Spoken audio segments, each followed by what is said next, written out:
Good morning.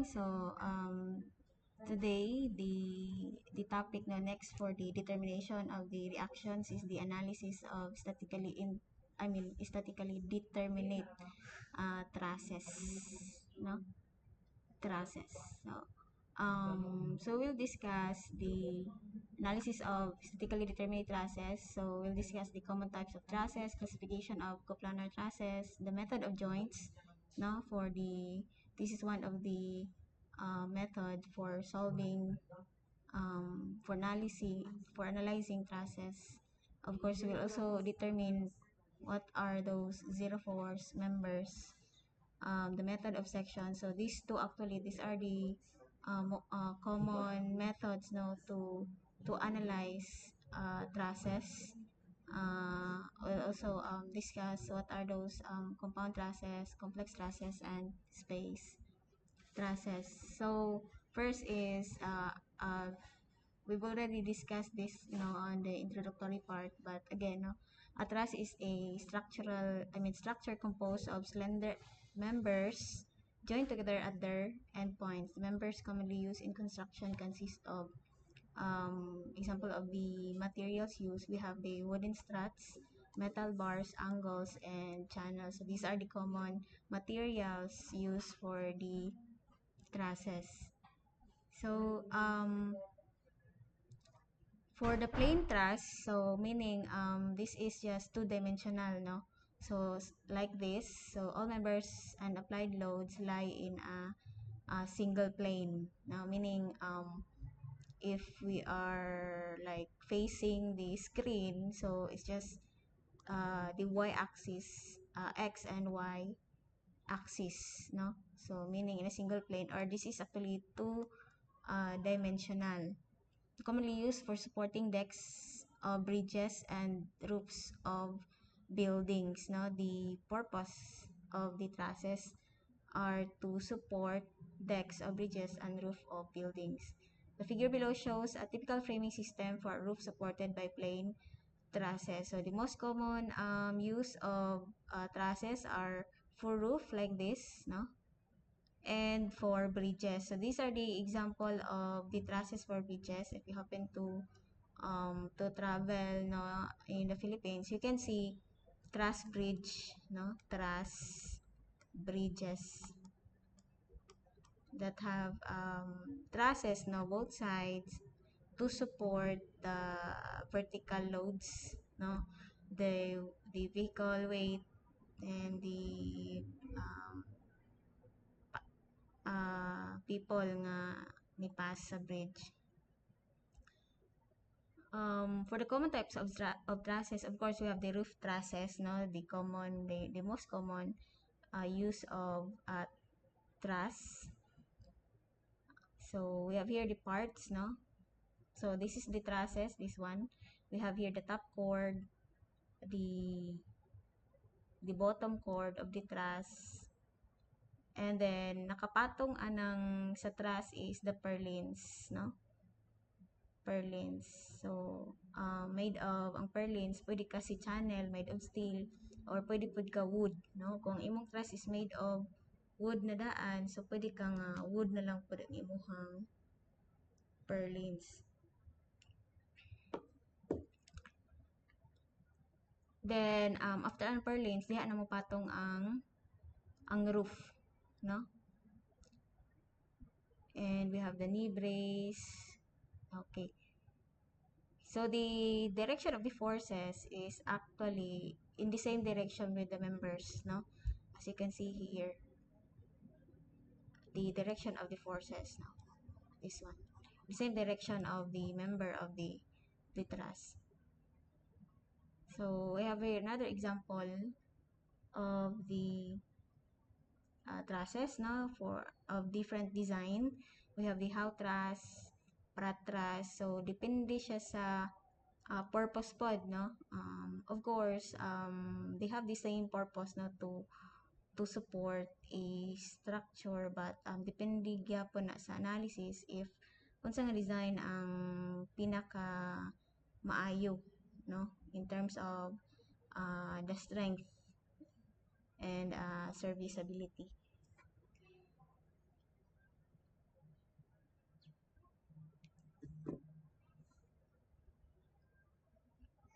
And we have also the bridge trusses, no?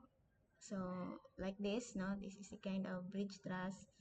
So as you can see here, the other support is pin connection, while the one support is pin connection, while the other support is a ruler connection. And you can see here the parts. The parts of the bridge truss, and of course, different design of the truss for the bridge. So for the assumption of analysis for the trusses, we have here three. No, the analysis of trusses is usually based on the following simplifying assumptions. We have all members are connected only at their ends by frictionless hinges in plain trusses and by frictionless ball and socket joints in plain trusses. As you can see, kung frictionless hinges, so the reaction is perpendicular to the surface. We have two all loads and support reactions are applied only at joints, and the centroidal axis of each member coincides with the line connecting the centers of the adjacent joints. No, so the forces actually is collinear, no, in the direction of the member. So we have here this is an axial tension and axial compression. So for the classification of the coplanar forces, no, meaning coplanar is that in same plane, meaning two-dimensional. So we have the simple truss. So to prevent collapse, the framework of a truss must be rigid, no? Obviously, in this example, no, this truss which is originally A, B, C, D siya, no? But if you try to analyze this one, it will collapse unless there is an additional diagonal member such as this AC, no, to be added for support. And the simplest framework that is rigid or stable is a triangle. Now, actually, the most stable geometrical shape is the triangle. So that is why in this first figure, originally four members pa lang siya, but because of this load, it will actually collapse because these are pinned connection. So kung nakay downward nga force, most likely it will deform. So we need to have an additional member, this AC, for it to be stable. Consequently, a simple truss is constructed by starting with a basic triangular element such as ABC in figure. No, the simple truss is like this. No, a simple three members. And if you want to add additional element, then you can just add members like this. If you like want to make it a more like complex truss, just add additional members, no, on the pin connection. We have also compound truss. A compound truss is formed by connecting two or more simple trusses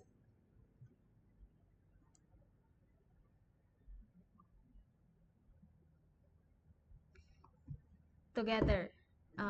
Connecting two or more simple trusses together. Quite often, this type of truss is used to support loads acting over a span, since it is cheaper to construct a somewhat lighter compound truss than to use a heavier single simple truss. No, this is a combination of simple trusses, like simple trusses. The simplest truss is like three members lang siya. But if combination na siya of two or more no simple trusses, then that is compound trusses. Example are this type of structure. No, this is a compound truss. We have also complex truss. A complex truss is one that cannot be classified as being either simple or compound. No, complex truss. So it is like if you are going to compare this complex truss, somewhat like different simple truss and compound truss.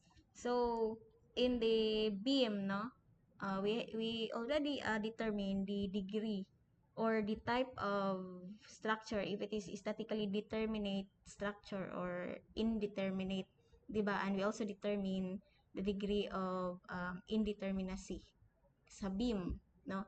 But in the trusses, we can also determine the determinacy of the structure.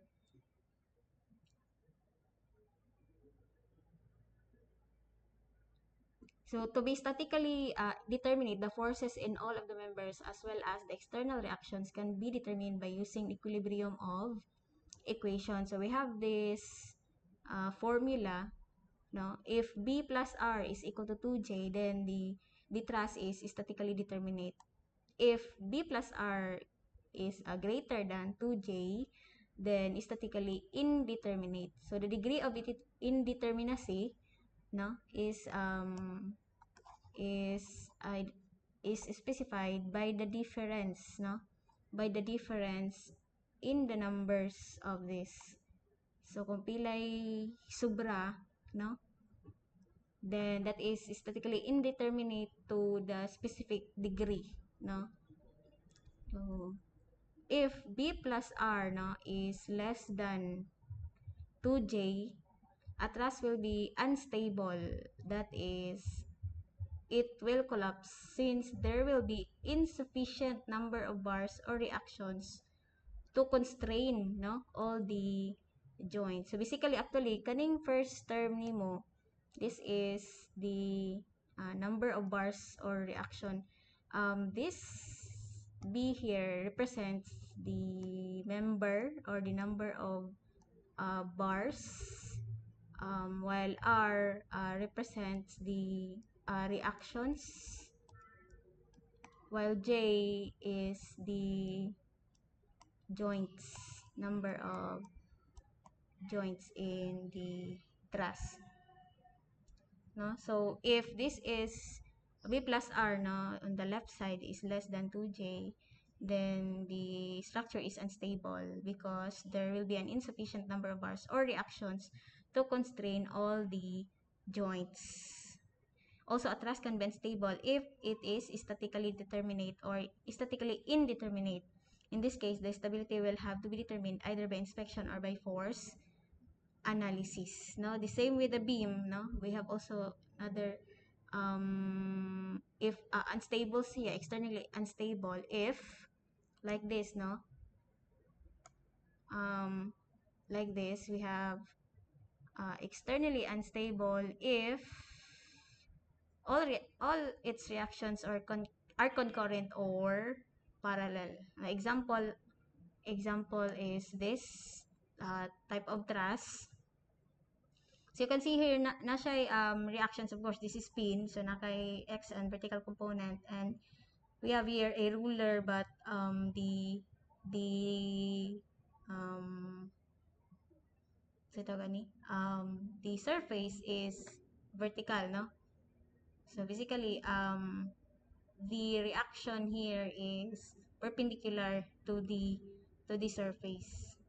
So kung tanan po nimo this is spin, di ba, most likely it will deform or collapse in this manner downward, no, because of this spin.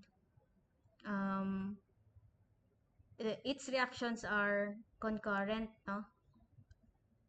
So as you can see here, kani siya nga component of the force, it will pass through this one, also this one, di ba, meaning they are concurrent, no, they are concurrent. So meaning this is stable, no, this type of structure is unstable.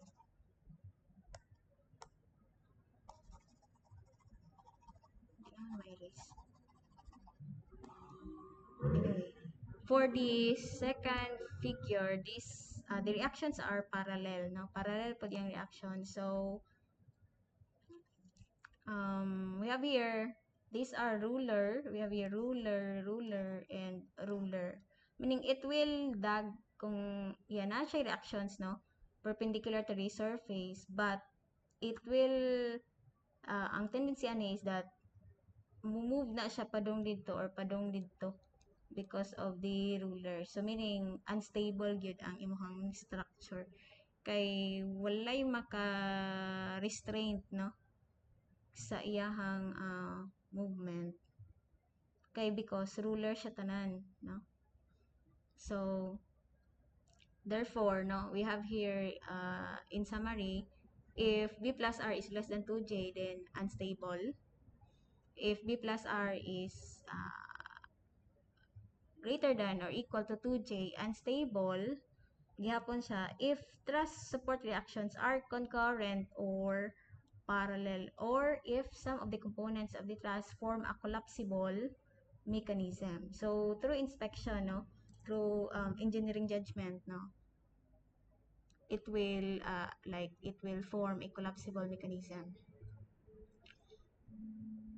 For the internal stability often checked by careful inspection. If each joint is held fixed so that it cannot move in rigid body sense, then truss is stable. If it is constructed so that it does not hold its position, a fixed position, it is unstable or have a critical form. So this is important, no? Even through inspection, makadetermine ka if the structure is stable or not. So if joint is held fixed so that it cannot move in a rigid body sense, no? Like fixed ang iyang support by inspection, then it is stable. Otherwise, or if it is constructed so that it does not hold its position in a I mean hold its joints in a fixed position, then it is unstable or have a critical form, no. That is for stability, either external or internal. We have here a series of example now. Classify each of the trusses in the figure below as stable, unstable, statically determinate, or statically indeterminate. The trusses are subjected to arbitrary external loadings that are assumed to be known and can act anywhere on the trusses. We have here first truss, and then this type of truss. So for the first truss, this is actually externally stable because how many reactions, no? We have here a ruler, so na kay this is isa, and then pin support we have 2 3. Therefore the r here is 3 for the reaction 3, and then b, which is the members, is 19. So let's try to count. We have 1, 2, 3, 4, 5, 6, 7, 8, 9, 10, 11, 12, 13, 14, 15, 16, 17, 18, 19. Now, so we have R is 3. For the bars or members is 19. How about the joints? For the joints, meaning the connection. So we have, let's change the color now to, so we have here 1, 2, 3, 4, 5, 6, 7, 8, 9, 10, 11. So we have 11, sorry, yeah, 11 joints. For the formula, we are going to comply if stable ba siya or dili, no? If we comply, like B plus R is equal to 2J. So we have here 19 plus 3 is 2 times 11, di ba? And 19 plus 3 is 22, which is equal to 2 times J, 22. So meaning, this is statically determinate, no? And by inspection, the truss is internally stable, no? So, ingana ang pag-determine. Another example is this one, no? This for the next truss.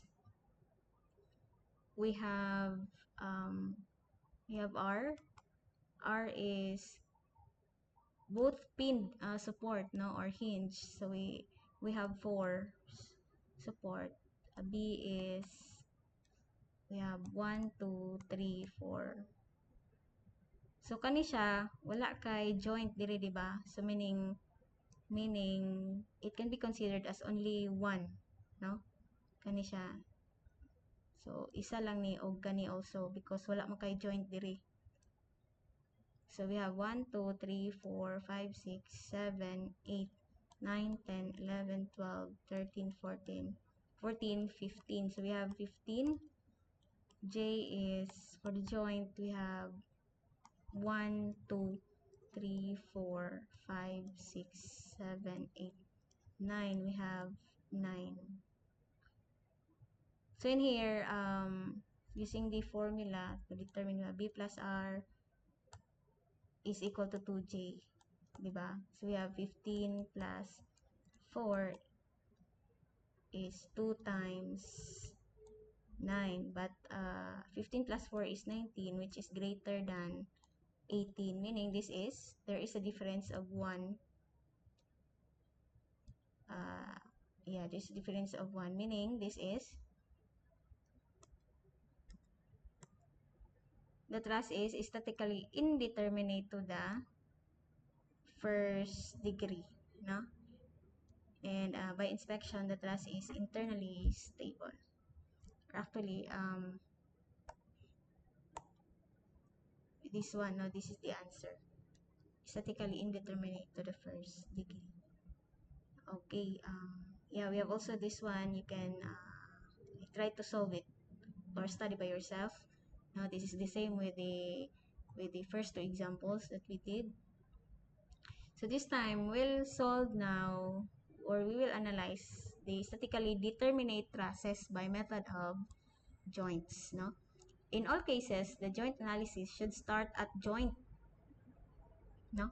At least, so for the joint analysis from the title itself, so we will actually analyze at joint, or joint analysis should start at joint having at least one known force, no? And at most two unknown forces, no? So ani ang requirement. So this is the requirement. In this way, application of summation of the forces along x and summation of the forces along y equals 0 yields two algebraic equations, di ba? So kung nakay two equations, then you can have also two unknowns, therefore masolve ang two unknowns, no? Kay there is an equal algebraic equations that can be solved for the two unknowns, no? So two algebraic equations that can be solved for the two unknowns. When applying these equations, the correct sense of unknown member force can be determined using one of two possible methods. So we have here the step. So for number 1, always assume the unknown member forces acting in the joints free body diagram to be in tension. That is pulling on the pin. Since we don't know yet, no, the direction of the force, kung tension ba siya or in compression, so pwede na to i-assume tension tadaan. Tension, so meaning away or pulling on the joint, no? Or ang imong direction sa imong force is always like away, sa imong joint. And then, for number 2, the correct sense of direction of an unknown member force can, in many cases, be determined by inspection. Or if the answer is negative, then your assumption sa direction sa imong force is the other side, no? Or the other way. Like for example, tension imuhang gi-assume because mao na siya, no? Mo assume tag always in tension, pero pag answer nimo is negative ang magnitude, meaning ang imong gi-assume nga tension compression day siya, no? So ingon ana siya.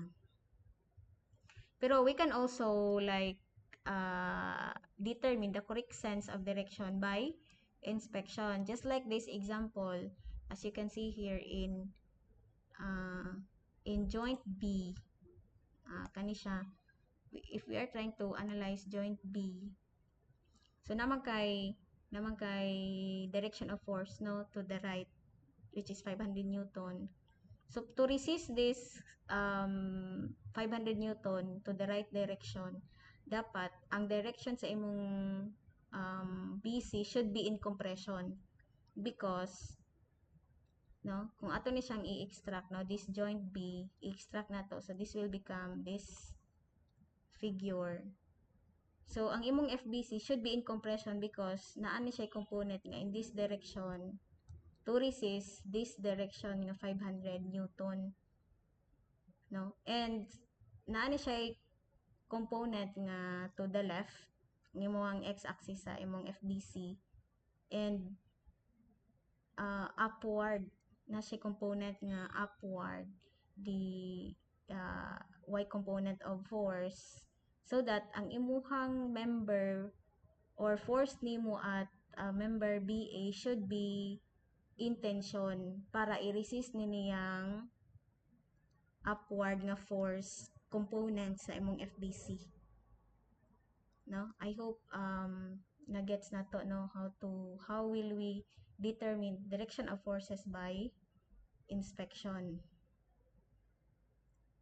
So ingana siya, but we can always assume nga intention, and then again kung in the final answer if the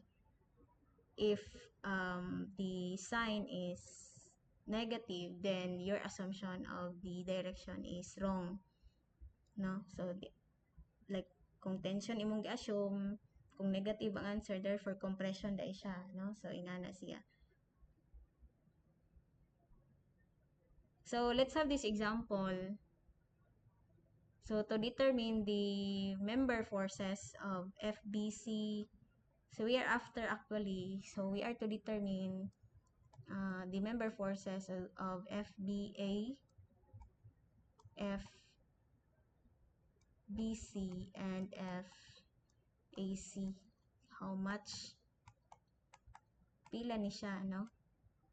Pilay gina-resist or pilay ma-experience nga forces of these members because of the external load nga 500 Newton. To answer that, we'll be using the method of joints, no? So first one is again, no? So balik ta ato, ang joint analysis is that should start at joint having at least one known force and at most two unknown forces, meaning we can start at naman kay known nga force 500 Newton and then two unknown forces which is force at member BA and force at member BC, meaning we can start at B, no? Pwede ta magsugod sa B. Kay kung magsugod ta at A and C, we don't know yet the reactions. Yeah, we can actually moment at A and then we can solve for the reaction at C. Pwede gapon ta magsugod at C as long as nanakay CY. But we can actually start at B, no? So, balik ta gihapon ani, no? Having at least one unknown force and at most two unknown forces, no? This is important rule for using method of joints. So, to analyze joint B, we are to extract joint B. So, ingani ang mahitabo, di ba? So, from here, nahimo siya ani. So again, no, by inspection, we can like say ang imong FBC is in compression, meaning into the joint, and FBA is in tension, no? But again, we can assume nga kung dili ta kabalog by inspection, pwede ta mag-assume nga imong FBC is in tension, no? So, let's try to have this one. Summation of analyzing this joint B, summation of forces along X equals to 0. We have 500. To the right is positive. So, we have 500 minus FBC sine 45. Diba? Because this is having a component of this. So, this is FBC sine 45 degrees. Kay opposite man sa 45 equals 0. Solving, we have FBC equal to 707 Newton C in, meaning in compression. And summation forces vertical equals to 0. We have negative FBA kay upward is positive. And since this is negative, so we have negative FBA plus, and since na siya component nga upward direction, no? So we have FBC cosine 45 degrees na pabailain wala na equals 0. And since FBC is already computed as 707, substitute FBC here, then we can solve for the FBA, no? So we have this. Or pwede pod nimo siya i-assume nga all intention, pwede pod himuon nimo ani, no? Again, all intention ang imuhang forces, like this is your section, I mean your joint B, and then na siya 500, no, Newton. So we don't know yet, no, by inspection dili kay takabalog inspection, so pwede ta mo assume nga imong FBC is intention mo ni siya kung giingon niyo. You can always assume nga the direction of the forces is intention, FBC, and your FBA, sorry, FBA. This is 45 degrees as indicated, no, in the problem. So summation of forces,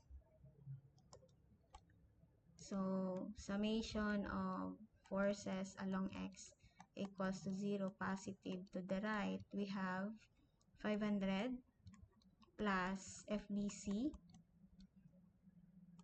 as a sine 45 degrees equals 0, no? Solving for FBC is, di ba, mahimo na siya og negative 707 Newton. Meaning, kung negative gani ni siya, na negative mo answer, di ba? Kung ato lang untang correct og inspection, just like this, kani nga inspection, then, meaning, kung positive ang answer, your assumption of the direction is correct.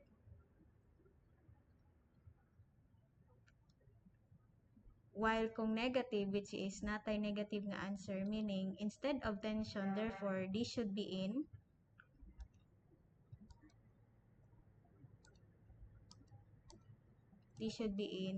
compression.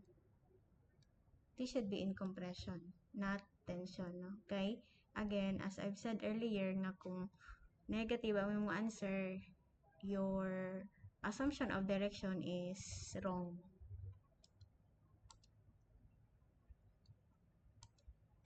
No? And let's proceed. Summation of forces along y, summation of forces along y equals to 0. Say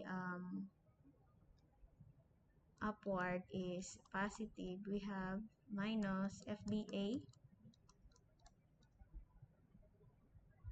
Say the intention gyapon atong gi-assume. So FBA minus FBC kay downward man ni, di ba? Naaman ni component nga downward kay nag-assume matag tension. So FBC cosine 45 degrees equals 0. Na may laing other forces. And since FBC here is negative, we can substitute, no, in this. So we have minus FBA minus negative 707 cosine 45 degrees equals 0. Solving for this one, this becomes positive, no, kaninga side. So FBA is equal to 500 Newton in tension, no? While FBC in while FBC is 707 Newton in compression, no? Ang pasabot. So meaning C in compression, T in tension. So same lagi hapon ang answer, no? Even if atong assumption of the direction of the force is always in tension. So to continue, we have now the magnitude of this member and this member. So this time is we can analyze joint A, no, to determine the force FAC. Kung atong i-analyze ang joint A, then ingani ang mahitabo. Notice nga ang imong FBA ganina is in tension, meaning away to the joint. This is your FBA na solve ganina. And to resist this one, kaning away, kay tension man ni siya, your reaction, kani siyang 500 Newton, should be away also. To resist this direction, kani. Dapat away gyapon ka ani para mo counteract siya ani nga direction of force, no? So nga na ang pag-inspect, no, by inspection. So this is important, no, as structural engineer someday dapat kabalo mo by inspection nga kinsay mo resist ana nga force. So in the opposite direction, di ba? And in FAC we assume nga intention siya, meaning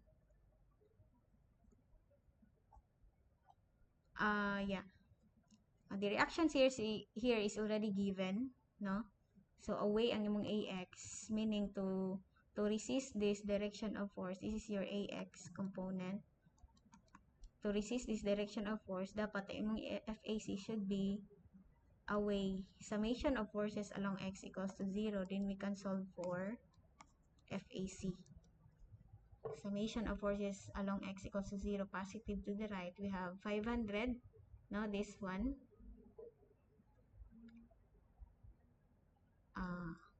Positive to the right, this should be 500 plus, dapat bali ni siya, 500 plus FAC. But again, parehas ang answer, FAC is 500 Newton in tension, meaning away from the joint, no? In tension, meaning ang direction sa imuhang force is away from the joint. Yeah. So we have here the procedure for analysis from the book of Hibbeler. But to better understand this one, actually we already did a simple example now with 3 members, simple truss. But let's have this somewhat like a compound truss, no? An example. We have here a analysis, but again, we auto naman siyang follow, no? But to better understand this analysis, you can read this by yourself, no? We can apply this procedure in this example, no, to better understand the procedure. Determine the force in each member of the roof truss shown in the photo. So this is the actual truss, and then using the like analytical model, this becomes like this, no? The dimensions and loadings are shown in the figure. State whether the members are in tension or compression. So to determine, we have this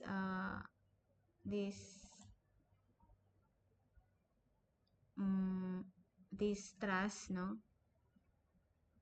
So first is this is a symmetrical truss, di ba?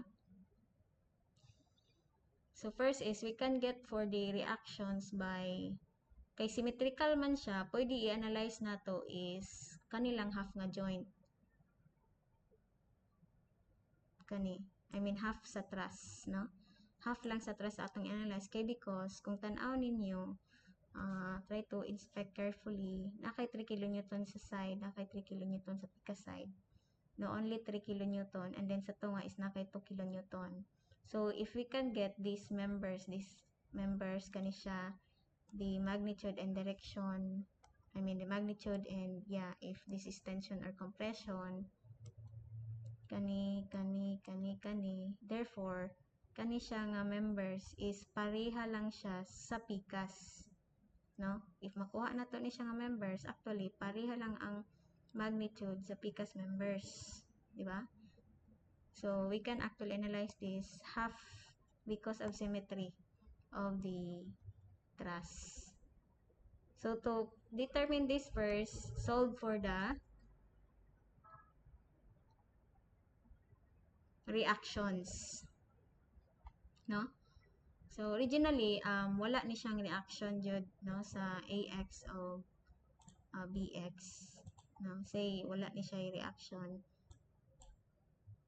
Wala na siya, no? We don't know yet the value, but we can solve the reactions by summation. Ito saan i-erase? Summation forces. If we sum up forces along y equals to 0, positive, upward, we have AY minus 3 kilonewton minus 2 minus 3 plus dy. So we have equals 0. We have two unknowns, no? So we need to have equations, another equation. But we can actually summation moment at A equals to 0, say counterclockwise positive. We have, kung moment ka at A, no? At A equals to 0, we have negative 3 times 4. No. So,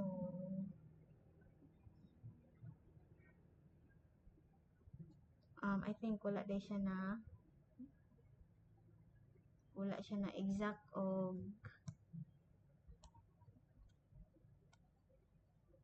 locate, no? I mean the location of the 3 kilonewton is wala siya sa 4, so we need to have this distance. Okay.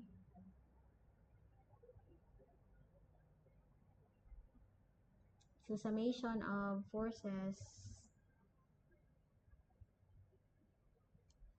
we need to have that distance. So okay, so already given na gid. So in this example, no, if in case na wala pa nahatag ang reaction, then you have to solve for the reaction first, no?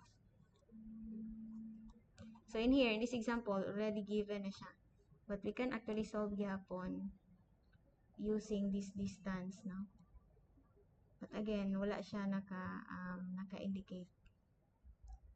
But anyway, no, in this example, already given na siya. So, using the method of joints, we can analyze half of the truss. So, we can analyze, since naman siya given, AX is 0. AX is 0 because there are no other horizontal forces. AY is 4 kilonewton. So, at most, naakay, duha ka members nga unknown. We have AG and AB. No? So, analyzing the joint A, we have this, diba? So, we need to extract joint A. So, at joint A, summation of forces along y equals 0, we have 4 kilonewton, no? Positive upward, we have 4 kilonewton minus FAG sine 30 degrees. Again, we can assume nga pwede po ni siya, we can assume nga tension ni siya. Ang imong FAG, kung dili kay ka maayog inspection, pwede nimi assume nga always in tension ang unknown nga forces. But again, by inspection, FAG is in compression. Kay naman kay upward force sa AY, therefore, to resist this 4 kilonewton, dapat compression siya, kay na siya downward nga component. So, mo resist sila, di ba? So, ingana siya. Munang na compression ang FAG. So, minus FAG sine 30 degrees. Solving for FAG, we have 8 kilonewton. FAG is in compression, meaning into the joint, no? Compression. So, we have here the answer. Then, summation forces along X equals a 0. Positive to the right, we have FAB minus FAG cosine 30 degrees. Because ang FAG ni mo na siya component nga X component. And already, FAG is already computed as 8 kilonewton. Substitute, no? This is FAG. So, we have here FAB is 6.928 kilonewton in tension, meaning away sa imuhang joint, no? To continue, so balik ta sa truss. So, we have here, so ato sa ning erase, no, para dili ta maglibog. So, we have now these members, so nanatay kani nga mga reactions. Sunod, unsa may sunod na to kanon, we can analyze joint G, no? Kay ang unknown niya is member GF and member GB. At most 2 unknown members, no? Then naana kay FAG. So to extract this joint G, mahimo na siya ani, no? This is your joint G. This one, no? This is your joint G. So analyzing joint G, we have summation of forces along Y. Pero ang imuhang axis ani, gihimo nimo, girotate nimo, ang imong axis ani is gihimo nimo nga this is your x-axis. This one is your x-axis. Bali, girotate nimo, perpendicular to that is your y-axis. This is your y-axis. So, gihimo nimo ingon ana, no, para mas sayon. So, as you can see here, naakay 3 kilonewton, no? And then, naakay 8 kilonewton, which is in compression. So, meaning into the joint. This is your FAG, which is computed earlier. And then, your GF in compression. Again, no? Pwede ta mo assume nga this is in tension kung di ta kabalog inspection. But, again, this will be in compression para i-resist niya ning 8 kilonewton. While ang imong FGB will be also in compression kay naa ni siya component nga along Y so that i-resist niya ning component sa 3 kilonewton. So, nga na ang nahitabo. But again, kung unknown forces pwede ka mo always assume nga in tension. Para pag-result, if negative, then you can just say na kung in tension, therefore in compression. Ana lang siya, no? So, I hope nakuha na to. So, summation of forces along Y, this time, in this direction na siya. No, okay, because we did rotate our axis naman, no? So, in this direction, so we have FGB sine 60 degrees. Diba? Kaya naman siya component nga in this. So, opposite siya sa 60 degrees. So, we have FGB sine 60 degrees minus 3 cosine 30 degrees. So, in this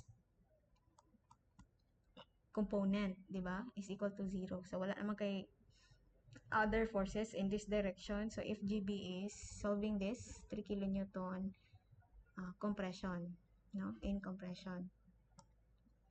Then, summation of forces along X. So, again, in this time, in this direction, no? Kani siya nga direction parallel to this x-axis, no? Parallel to that, we have, what are the forces? We have 8, no? So, 8, of course, positive because positive in this direction.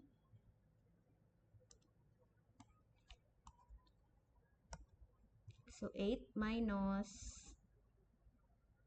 3 sine 30 degrees. So, this component. And then opposite man siya, meaning minus, no? And then minus 3 cosine 60 degrees. Asa man na siya lapit? Naa siya sa in this component. Diba? Kana siya nga component, cosine, because this is 60 degrees also, diba? So cosine 60 degrees negative because in the opposite direction of this one, minus FGF, no, this force kani equals 0, and we can substitute the value of FGB, which is already computed earlier. Kani siya is actually this one, no? So solving, we only have one unknown, then we can find the value of FGF equal to this, no, by your calculator. So we have here the final answers for the members FGB and FGF. So balik ta sa trusses, this time na natay additional nga value of the members, which are these members FGF and FGB by analyzing joint at G. Next is unsa man, analyze for the joint at B to get the force of BF and BC, no? Kanina po siya ang unknown. So if we are going to analyze the joint at B, then we can solve for the unknown members. Analyze for B, from this one mahimo na siya og kanino. This is your B, joint B. Then applying the already computed members, no? So we have here the FGB, which is equal to 3 kilonewton in compression. This is your FGB. And isa ra ba? And your FAB, which is computed, this one kani FAB. So i-apply po din mo intention. So kani siya, no? This is this. Kana siya, while this FGB is this one. So tension meaning away, so in this direction, and then compression meaning into the joint. Sing ana ang nahitabo, no? So analyzing for joint B, summation of forces along Y, upward positive, we have FBF, no? Intention because to resist the vertical component, downward component of 3 kilonewton. So mo nang intention ang iyahang direction of force. So we have FBF sine 60 degrees minus 3 sine 30 degrees because of this component, di ba? And then ang imong FBF na siya component na this component. Solving, we have FBF 1.73 kilonewton tension, no? Tension. For summing forces along x equals 0, no? We have FBC plus 1.73 cosine 60 degrees. This is from FBF, no? Kani siya. Di-substitute nimo dire because na siya component nga in this direction, di ba? And cosine 60 degrees plus 3. So ang 3 kilonewton nimo na siya component nga in this direction, meaning positive gihapon, cosine 30 degrees minus 6.928 opposite direction man siya mo ng minus. Solving this equation, we have this force of FBC in tension.